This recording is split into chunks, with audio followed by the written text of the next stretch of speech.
Yeah, it's true.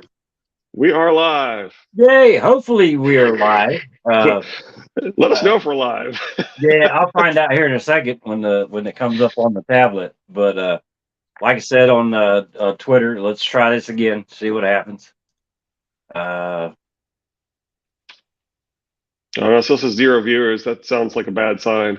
yeah, sounds like a bad sign on my side too.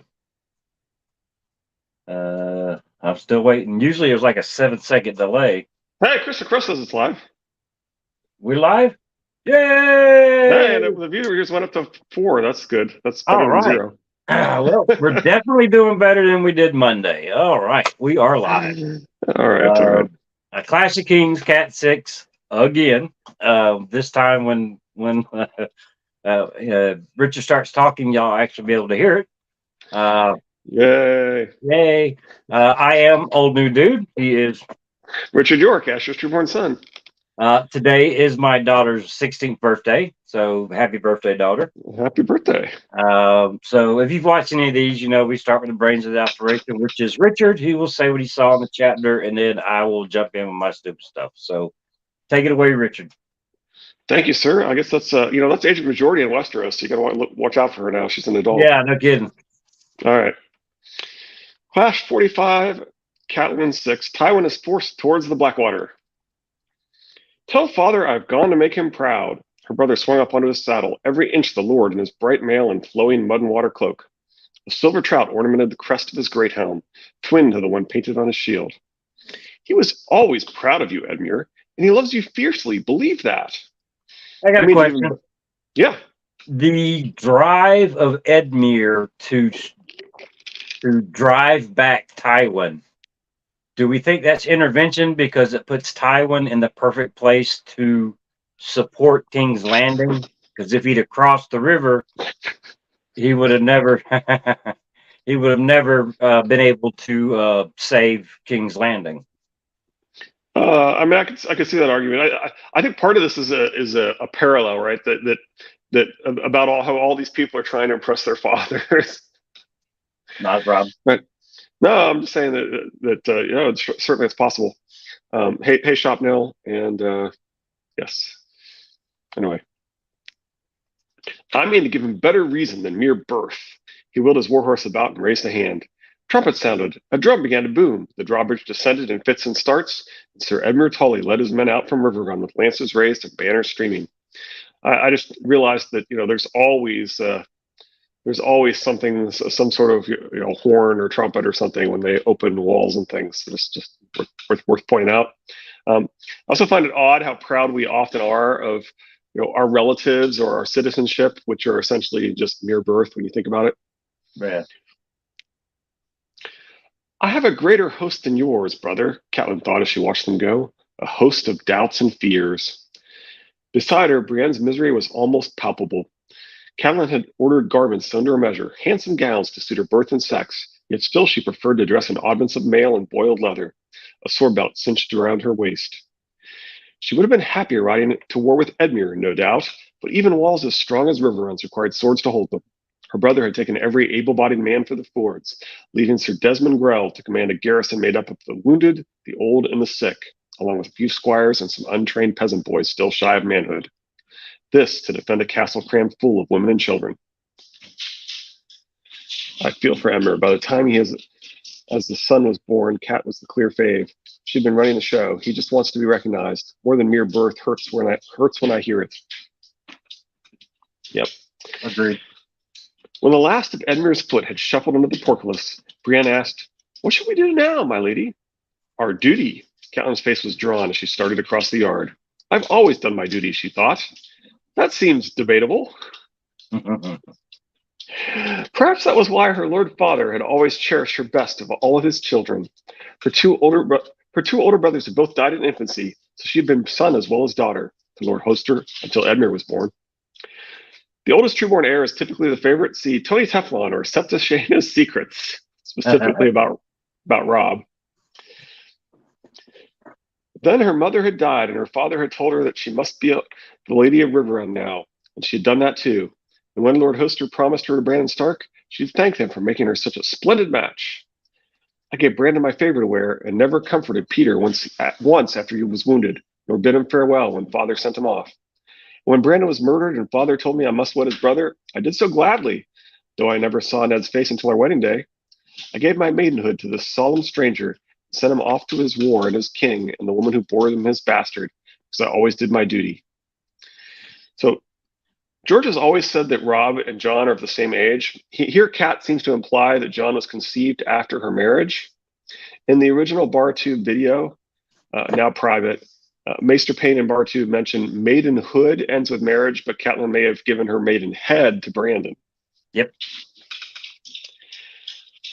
Her steps took her to the Sept, a seven-sided sandstone temple set amidst her mother's gardens and filled with rainbow light.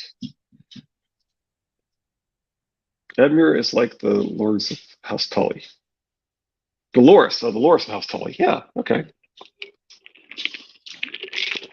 Although Loras seems like he's kind of the favorite, despite being the youngest, not being the heir. Yeah.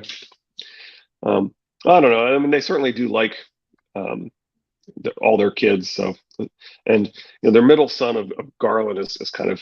I mean, they specifically arranged things so he can become a lord and so forth. So, yeah, I don't know. They like their sons, obviously.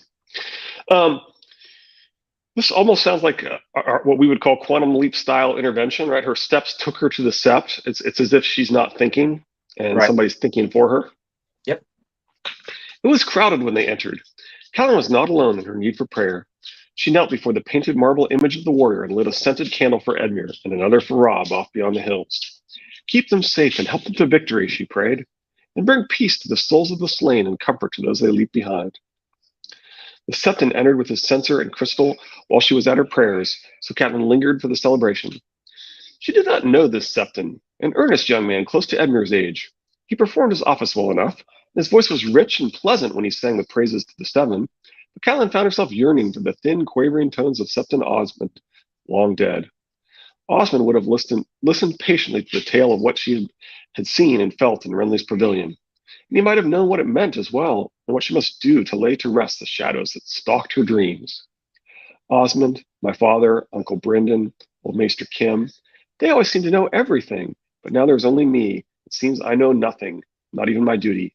How can I do my duty if I do not know where it lies? Catelyn knows nothing, like Jon Snow and Cleos in this chapter. Catelyn's knees were stiff by the time she rose, though she felt no wiser. Perhaps she would go to the Godswood tonight and pray to Ned's gods as well. They were older than the Seven. Outside, she found song of a very different sort. Ryman the Rhymer sat by the brewhouse amidst a circle of listeners, his deep voice ringing as he sang of Lord Derrimond at the Bloody Meadow. And there he stood with sword in hand, the last of Derry's 10. A mob of ragged boys raced by, screeching and flailing at each other with sticks. Why do boys still love to play at war? Catelyn wondered if Ryman was the answer. The singer's voice swelled as he neared the end of his song. And red the grass beneath his feet, and red his banners bright, and red the glow of setting sun that bathed him in its light. Come on, the great lord called. My sword is hungry still. And with a cry of savage rage, they swarmed across the rill. So that's, I don't know. I mean, obviously the grass is the red grass field and so forth. But my sword is hungry kind of reminds me of Elric of Minabine. Anyway, there's lots of Elric references in here. Yeah. Now, have I said that? Late, but here. Good to see it's working. Ryman, could he possibly be the Thomas Seven Strings? I doubt it. Like this, I mean, partially because I think I don't think that Tom is necessarily hiding his identity, and partially because I think, despite how George loves to show us that people in a world that don't have photographs and video and therefore have less memory of people's faces frequently don't recognize people. Mm-hmm. I do think that it's Edmure like instantly recognizes Tom, right? That's part of the point of Tom is that later on Edmure will be like, no, not him. Okay. Anyway, fighting is better than this waiting, Brienne said. You don't feel so helpless when you fight. When you're armored, it's hard for anyone to hurt you. Knights die in battle, Catelyn reminded her. Brienne looked at her with those blue and beautiful eyes. As ladies die in childbed, no one sings songs about them. Children are a battle of a different sort, Catelyn started across the yard. A battle without banners or war horns, but no less fierce. Carrying a child, bringing it into the world, your mother will have told you of the pain. I never knew my mother, Brienne said. My father had ladies, a different lady every year, but those were no ladies, Catelyn said. As hard as birth can be, Brienne, what comes after is even harder. At times I feel as though I am being torn apart. Would that there were 5 of me, one for each child, so I might keep them all safe. There's a lot of characters in this book that either never knew their mother or lost their mother at a young age. Yep. And I feel like this is sort of meant to tire to the Lannisters with the those were no ladies thing. It's kind of actually tying her to Tywin, but I think it might be intended to kind of create more of the parallel between her and Jaime. I don't know. I'm not quite sure how that works, given that. I mean, I guess they did lose he did lose his mother reasonably young, even though we don't think she's dead. He was what, 9? 6 or 9? That's right. It was but by some coincidence, a servant was sent away shortly after catching them at play, and that happens to be when Tyrion was born. And oh, by the way, Joanna had a sister who was a servant and happened to look like Joanna, and yeah. A bastard sister who happened to look like her. There's a lot to unpack there, isn't there? Yeah. And who would keep you safe, my lady? Her smile was wan and tired. Why, the men of my house, or so my lady mother taught me. My lord father, my brother, my uncle, my husband, they will keep me safe. But while they are away from me, I suppose you must fill their place, Brienne. Brienne bowed her head. I shall try, my lady. Later that day, Maester Vyman brought a letter. The message proved to be from one Lord Meadows, who named himself Castellan of Storm's End. It was addressed to her father, her brother, her son, or whoever now holds Riverrun. Sir Courtney Penrose was dead, the man wrote, and Storm's End had opened its gate to Stannis Baratheon, the true-born and rightful heir. The castle garrison had sworn their swords to his cause, one and all, and no man of them had suffered harm. Save Courtney Penrose, Catelyn murmured. She had never met the man, and she grieved to hear of his passing. Robb should know of this at once, she said. Do you know where he is? At last word, he was marching toward the crag, the seat of House Westerling, said Maester Vyman. If I dispatched a raven to Ashmark, it may be that they could send a rider after him. Do so. Catelyn read the letter again after the Maester was gone. Lord Meadows says nothing of Robert's bastard, she confided to Brienne. I suppose he yielded the boy with the rest, though I confess I do not understand why Stannis wanted him so badly. Perhaps he fears the boy's claim. A bastard claim? No, it's something else. What does this child look like? See Triplet Targaryens episode 2. Catelyn immediately dismisses the idea of fearing a bastard claim. She doesn't actually believe that bastards can inherit, but yet she fears Jon Snow, as if she thought that Jon Snow might be the true-born son of Winterfell. There you go. He is 7 or 8, comely, with black hair and bright blue eyes. Visitors oft thought him Lord Renly's own son. And Renly favored Robert. Catelyn had a glimmer of understanding. Stannis means to parade his brother's bastard before the realm, so men might see Robert in his face and wonder why there's no such likeness in Joffrey. Would that mean so much? Those who favor Stannis will call it proof. Those who support Joffrey will say it means nothing.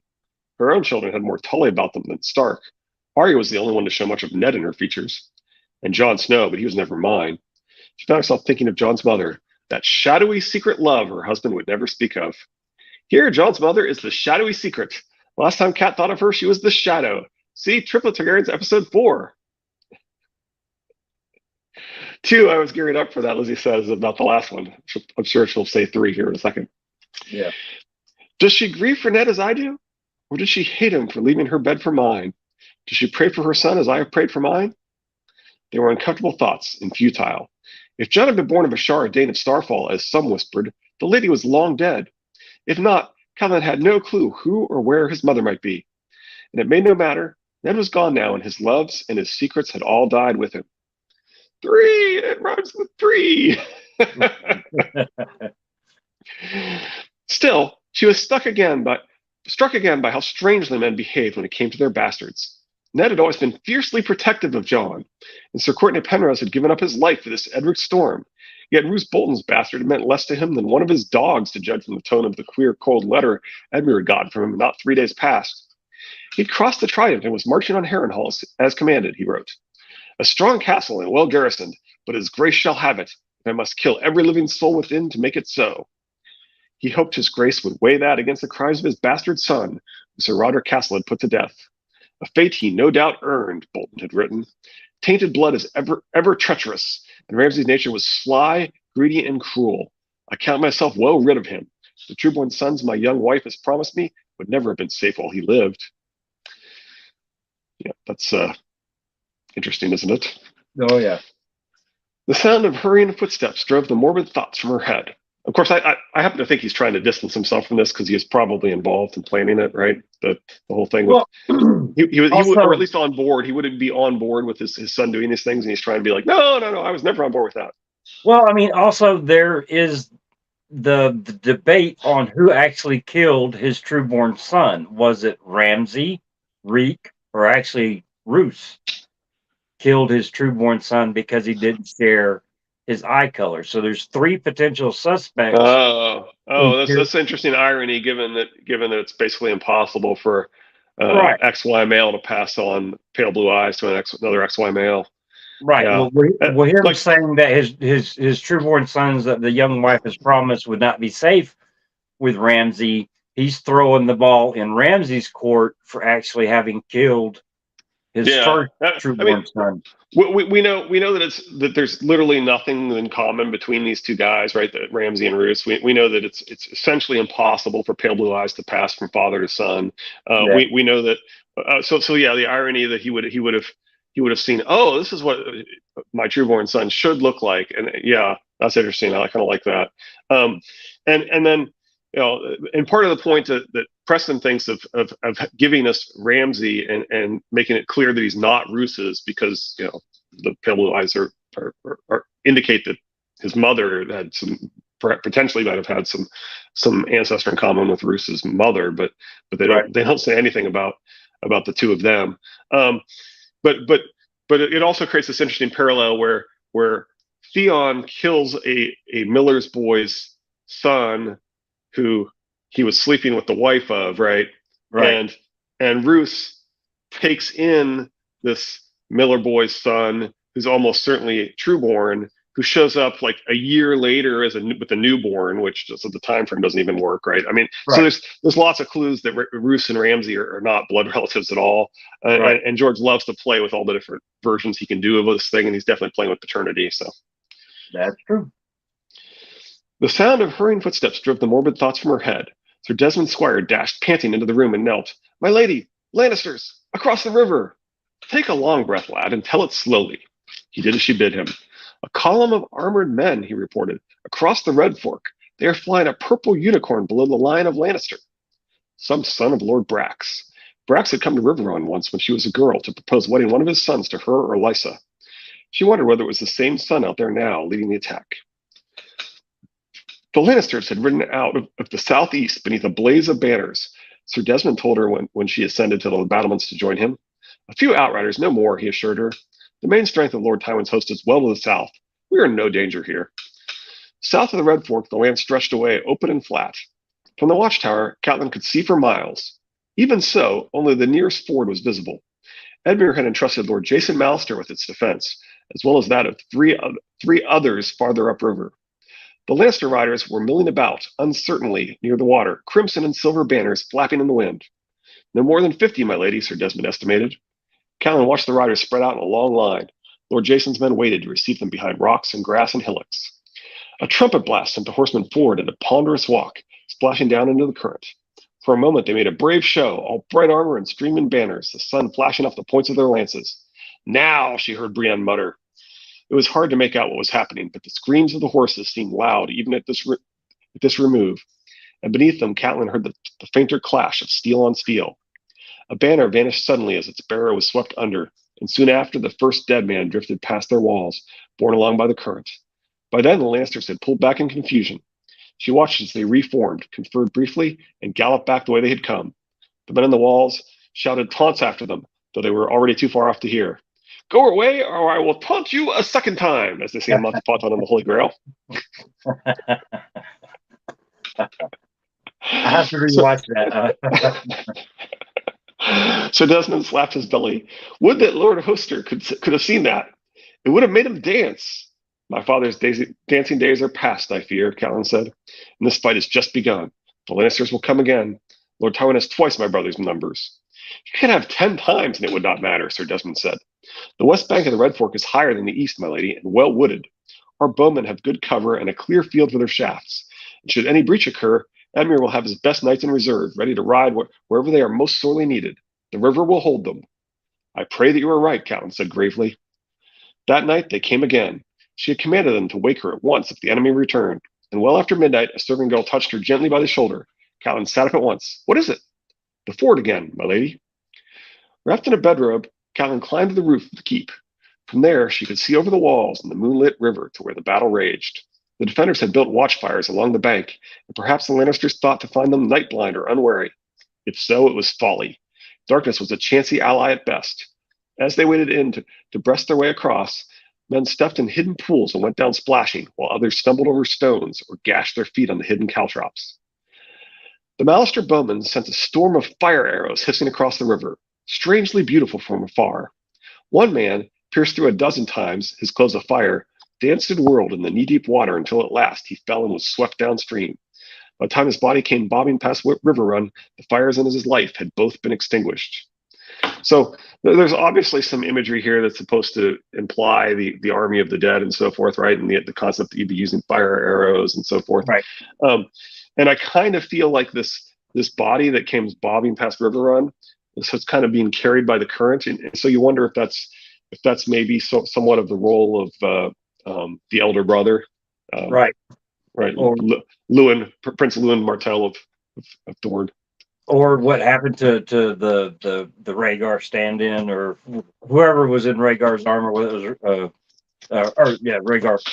But also, George just compared real fire with the man's life essence. So the life fire, I mean, you get that comparison in one paragraph. So he's, in my mind, he's acknowledging that the status having his life fire taken, the life fire is an actual thing in this world. Yep. I do think that he gives us. I'm not sold on the idea that Rhaegar is going to be alive, mostly because I think George has to pull weeds and so forth, right? But I certainly agree that he put up a lot of clues that seem to point at that concept, right? That he definitely kept his options open there. Well, I mean, even with Mance, is many clues that he is. What'd she say? Oh no, many clues. No. I'm laughing because I was just remembering. You said even with Mance. Right? Well, so Preston was just talking. Has been talking recently about Mance Raider and Osha's story about matching up and all this stuff, and he's like dismissing them all as retcons and weirdness and stuff. And one of the things he mentions is I don't understand why Jon thinks of the Dornishman's wife as Mance's burning. It's like because that's how he met him, and because he's always tying the Dornishman to Mance, you know. Well, anyway. I mean, there's tons of clues that Mance is Sir Arthur Dayne, but there are also some clues that it could be Rhaegar. The black and red cloak, the red silk that's tied in there is a Targaryen color. I mean, right. I mean, I view it as him indicating that he's serving House Targaryen still, but I understand that people view it that way. Yeah. If he smoked some weeds instead of pulling them, he would get inspired and finish the story. Oh, Lizzie. A small victory, Catelyn thought, when the fighting had ended and the surviving foemen had melted back into the night, yet a victory nonetheless. As they descended the winding turret steps, Catelyn asked Brienne for her thoughts. That was the brush of Lord Tywin's fingertip, my lady, the girl said. He is probing, feeling for a weak point, an undefended crossing. If he does not find one, he will curl all his fingers into a fist and try and make one. Brienne hunched her shoulders. That's what I'd do where I am. Her hand went to the hilt of her sword and gave it a little pat, as if to make certain it was still there. And may the gods help us then, Catelyn thought. The next morning, as she broke her fast, she sent for her father's aged steward, Eutharides Wayne. Have Sir Cleos Frey brought a flagon of wine. I mean to question him soon, and I want his tongue well loosened. As you command, my lady. Not long after, a rider with the Malster eagle sewn on his breast arrived with a message from Lord Jason, telling of another skirmish and another victory. Sir Flemont Brax had tried to force a crossing at a different ford 6 leagues to the south. This time the Lannisters shortened their lances and advanced across the river behind on foot, but the Mallister bowmen had rained high arcing shots down over their shields, while the scorpions Edmure had mounted on the riverbank sent heavy stones crashing through to break up the formation. They left a dozen dead in the water, only 2 reaching the shallows, where we dealt with them briskly, the rider reported. He also told of fighting farther upstream, where Lord Carl Vance held the fords. Those thrusts, too, were turned aside at grievous cost to our foes. Perhaps Edmure was wiser than I knew, Catelyn thought. His lords all saw the sense in his battle plans. Why was I so blind? My brother is not the little boy I remember, no more than Robb is. She waited until evening before going to pay her call upon Sir Cleos Frey, reasoning that the longer she delayed, the drunker he was likely to be. As she entered the tower cell, Sir Cleos stumbled to his knees. My lady, I knew not of any escape. The imp said a Lannister must needs have a Lannister escort, on my oath as a knight. Arise, sir, Catelyn seated herself. I know no grandson of Walder Frey would be an oath-breaker, unless it served his purpose. You brought peace terms, my brother said. I did, Sir Cleos lurched to his feet. She was pleased to see how unsteady he was. Tell me, she commanded, and he did. When he was done, Catelyn sat frowning. Edmure had been right. These were no terms at all, except... Lannister will exchange Arya and Sansa for his brother? Yes, he sat on the Iron Throne and swore it. Before witnesses? Before all the court, my lady, and the gods as well. I said as much to Sir Edmure, but he told me it was not possible, that his grace Robb would never consent. He told you true. She could not even say that Robb was wrong. Arya and Sansa were children. The Kingslayer, alive and free, was as dangerous as any man in the realm. That road led nowhere. Did you see my girls? Are they treated well? Sir Cleos hesitated. Yes, they seemed. He is fumbling for a lie, Catelyn realized, but the wine has fuddled his wits. Sir Cleos, she said coolly, you forfeited the protection of your peace banner when your men played us false. Lie to me and you'll hang from the walls beside them. Believe that. I shall ask you once more. Did you see my daughters? His brow was damp with sweat. I saw Sansa at the court the day Tyrion told me his terms. She looked most beautiful, my lady. Perhaps a bit wan, drawn, as it were. Sansa, but not Arya. That might mean anything. Arya had always been harder to tame. Perhaps Cersei was reluctant to parade her in open court for fear of what she might say or do. They might have her locked safely out of sight, or they might have killed her. Catelyn shoved the thought away. His terms, you said. Yet Cersei is Queen Regent. Tyrion spoke for both of them. The Queen was not there. She was indisposed that day, I was told. Curious. Catelyn thought back to that terrible trek through the mountains of the moon, the way Tyrion Lannister had somehow seduced that sellsword from her service to his own. The dwarf is too clever by half. She could not imagine how he had survived the high road after Lysa had sent him from the Vale, yet it did not surprise her. He had no part in Ned's murder, at the least, and he came to my defense when the clansmen attacked us.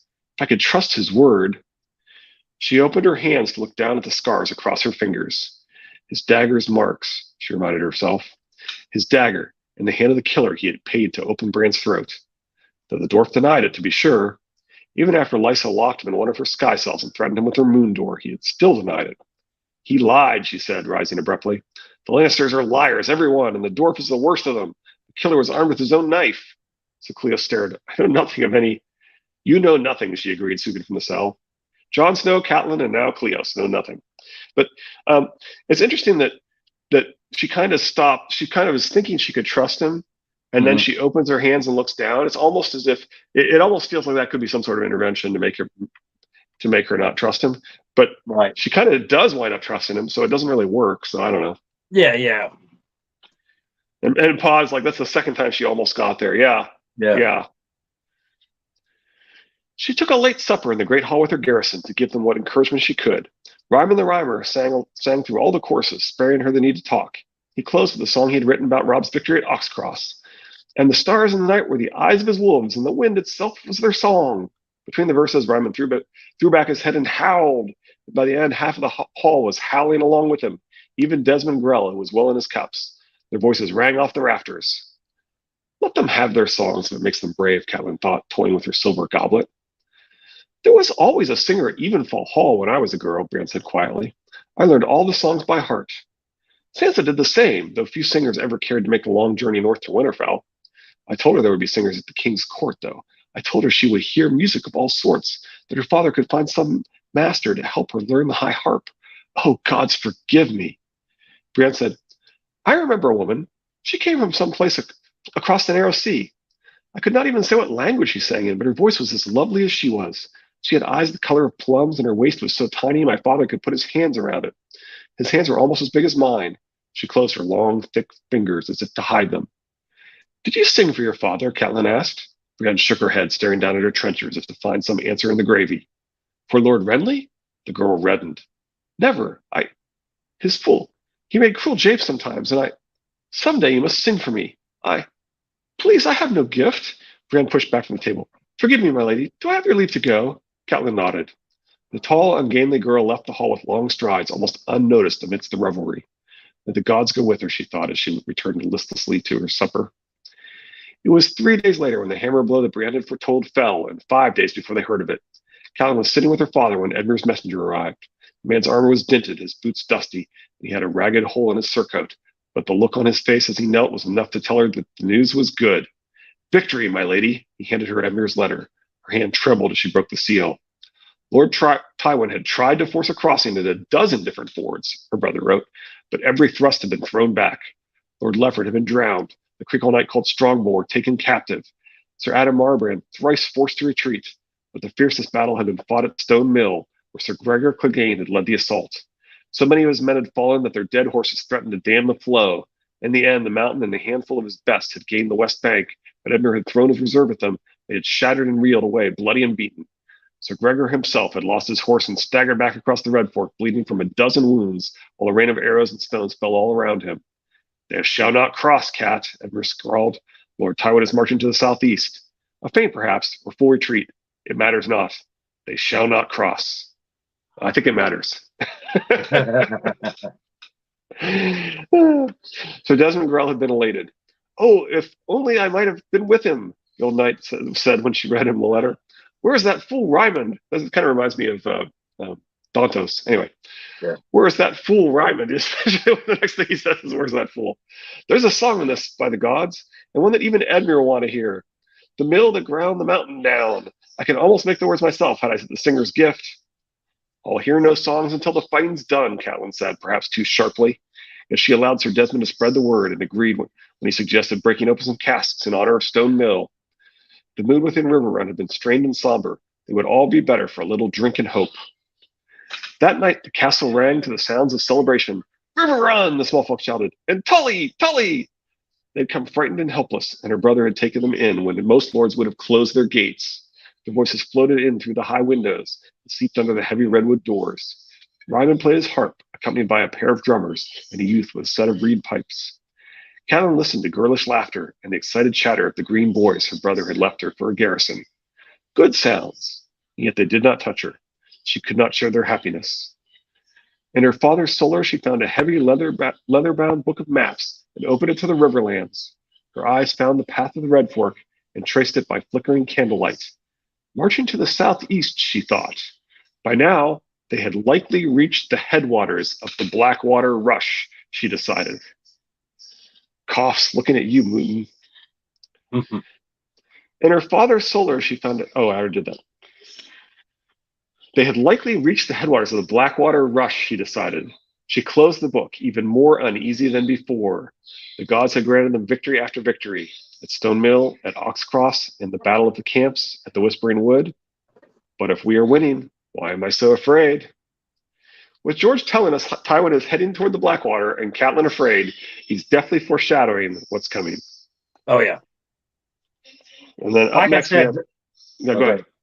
No, I was going to say, next is Class 46, Brand 6, Theon comes to Winterfell.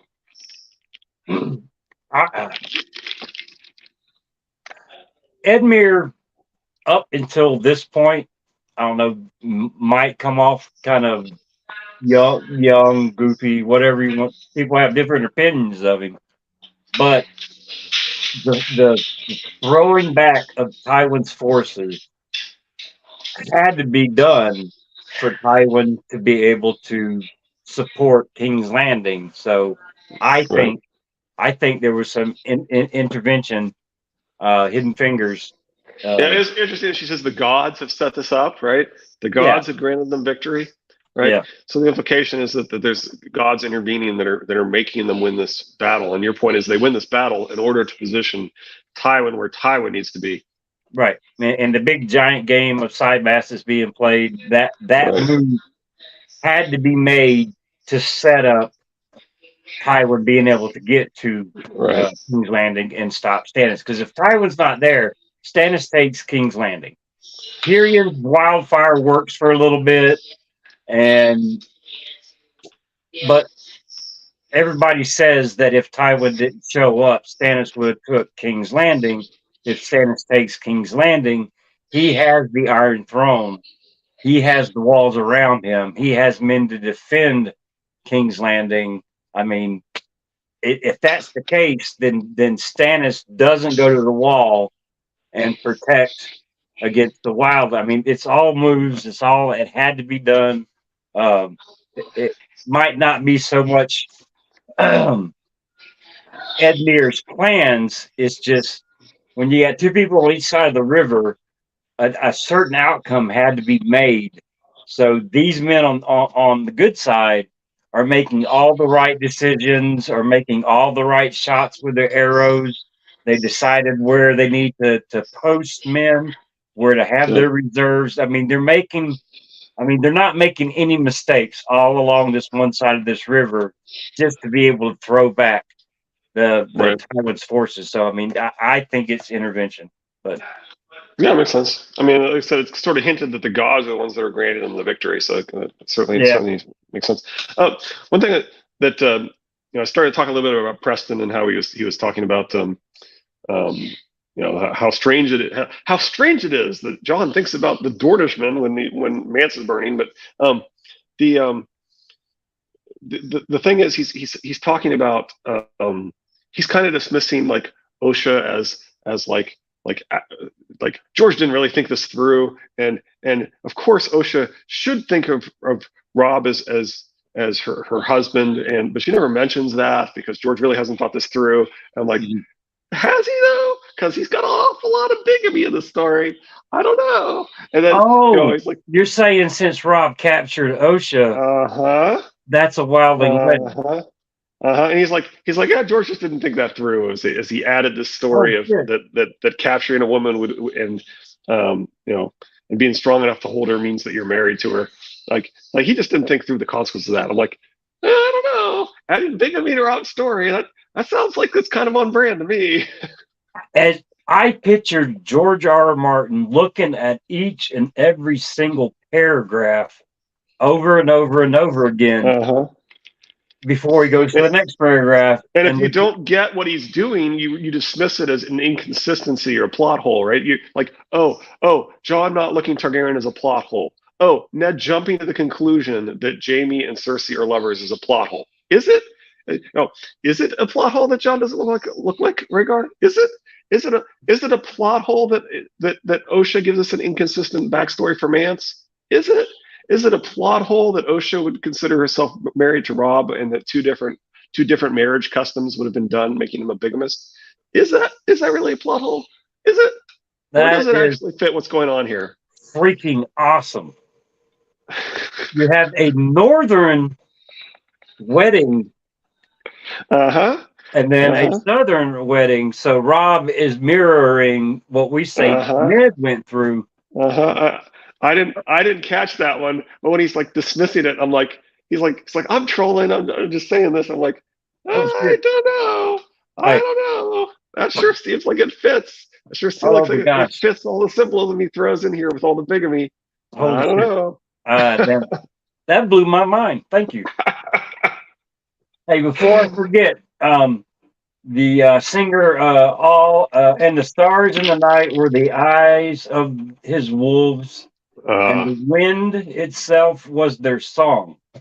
Putting Yeah. wolves in wind, and especially gray wind, having wind in the name, we know God speak goes is travels on the wind or is the wind. So that ties in some more God speak. Yeah, Ocean would say so. Yeah. Lily says trust the symbolism. Yeah. Yes, I definitely think that's worthy of Triplet Targaryens episode 1 right there. If I make you another shirt, chances are that's what it's going to say. Trust the symbolism. As long as I spell it right.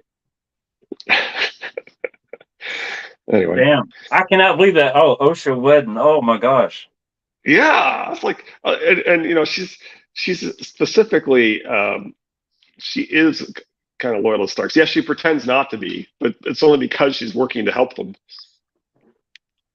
Now, is she working to help them because in her mind, Yeah, she is Rob's I mean, wife?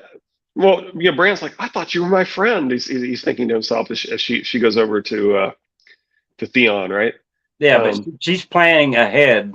Yeah, I mean, she's clearly still supporting the Starks. Oh yeah, she's like one of my favorite secondary characters. I would love for her to have. I know George says there's going to be any new POV chapters or whatever characters. I would love to have an Ocean chapter. That would be freaking awesome. Oh, and I realize that the things I've been saying that imply that Osha's back are actually from a sample chapter in Winds, so I apologize for. I think you haven't read the sample chapters, have you? No. Yeah, so I've been saying that there's clues that indicate that Osha's already back, but those clues are actually in the sample chapter. Jamie not telling anyone about the wildfire planet around King's Landing is passed off as a plot hole by the Jamie is not an asshat crowd. George says a lot of things. Yeah, he says some things that don't make any sense too, right? Or actually, I guess it was Ryan. George has done some similar things. Like George claims that no, there's no there's no intentional parallels between the history and the main. It's really, you know, come on, like that's just incredibly, you know, false. And then Ryan Condal, actually, this is another thing that Preston was talking about. Apparently, Ryan Condal claims that hunting the white stag. We know that George specifically said one of the things that he wanted to fix was the way that like when this coming out 2021. Yeah, true. One of the things that you know, George specifically wanted to fix was the depiction of the hunt, right? And it was a hunt in the books. It's a hunt for a white stag where Sansa dreams that there's a Lannister golden arrow to kill the white stag, and what winds up happening, and that the true heroes would not harm the white stag, but that she knows that Joffrey would go ahead and kill it, and that's why her dream is that he kills it with the Lannister gold arrow, right? Right. And then of course that turns into, instead of a white stag hunt, it turns into the boar attack, right? Right. And he depicts a hunt, right? And it's a hunt for the white stag. It has a Lannister golden arrow, right? The hero doesn't kill the white stag, and it turns into a boar attack, right? And with some potentially with some references to the stabbing with Arya, right? It's okay. He only likes killing animals. Joffrey's okay. He only likes killing animals. Sure. Anyway, so apparently Ryan Condal made some comment about how the white stag wasn't from the books. It was from Arthurian legend or something. I'm like, really? When you got the Lannister golden arrow to kill the white stag, when the books specifically have the Lannister golden arrow to kill the white stag? Really? Yeah. I don't think so. Right. People say things, yes. People say some crazy things. Without a doubt. I still say the boar was skin changed.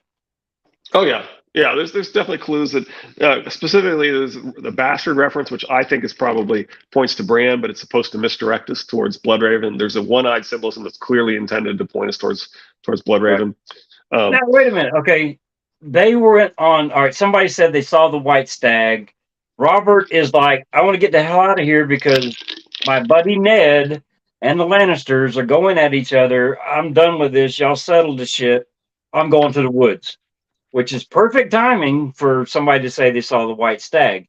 He goes out into the woods, and instead of hunting the stag, he's walking through the woods with a boar spear. Well, they actually find that. I think they find that like there's a stag that's dead or something, Oh, they and they just see the switch. boar, and they think the boar killed the stag, and then he changes his mind as to I got to kill Okay, the boar okay, then. okay, okay, okay. Now There's that something makes along those lines if you look all at right, it. all right, Yeah, it definitely swings around to going after the boar all deliberately. right. Well, I'm just glad we were able to do a live stream today. Well, yeah. I mean, I think it was YouTube because I haven't gone back and checked, but the link you had sent out for the live stream, I went to it after we canceled, and it Uh-huh. said it was a 4-minute video, and then I Yeah. clicked on it and it said YouTube error. You come try again later, right? So I think that there's probably Yeah. some sort of glitch in YouTube Well, side. I mean, I went to my account, pulled it up. It said 3 minutes 58 seconds. I clicked Right, on it, and right, it said error, whatever. yeah, Yeah, yeah. yeah, yeah. I have Yeah, no so idea what happened. so it seems like it knew that it was given an almost 4-minute video from StreamYard, Yeah. and then it just somehow failed to post it. I don't know. It was kind of funny because I'm sitting there, you're talking. Yep. I mean, and I'm looking, and I'm like, What's going on? uh, Yeah, and after you said I that, I don't looked think up and we're going realized it live. said zero Yeah, people watching. yeah. After you said that, so and Well, I I got a mean, little I scared. I always, got a little scared today when it stayed yeah, zero a little longer than I was expecting. yeah. Same here. Yours is like a 7 second, 10 second delay or whatever, but I always start with the video. I don't transfer over to your email to read what you're reading until we come on the video. Monday, though, I didn't do that. I automatically went um, to your email, but in the bottom corner, there's just this screen, and we never come on the teeny tiny little screen. And I'm like, oh crap! So I click back on it, and it's still just that the sword picture that's on every live stream. And I'm like, and then I look, and it says 0 people. I'm like, oh crap, man, we're not doing anything. But all right, well, let's hope Friday is another successful live stream. So, got Hope anything so. else? We're at No, 47 I think minutes. that's plenty. Okay. All right, everybody, we appreciate y'all joining us today. That was Cat 6. If there's a little bit in there, it was still pretty good chat. We're just setting things up. Appreciate it, Lizzie, Pod. I know Lady Thistle's out there. Sir Dave Zilla, Sanji. Even though you weren't first today, Lizzie beat you. Chris beat you. So Well, we do appreciate he it. said he was late. He mentioned he was Yeah, late. yeah. Well, I told Chris he cheated, and he's like, "How?" I'm like, "I don't know." Yeah. But Then all he right, said we will fair see. enough. That didn't seem fair to me. Yeah, well, we will see all of y'all on Friday with Brand 6. So y'all take care and have a good day. Happy name day, Lizzie or Lindsay, my daughter. All right, bye. Happy New Year, Lindsay.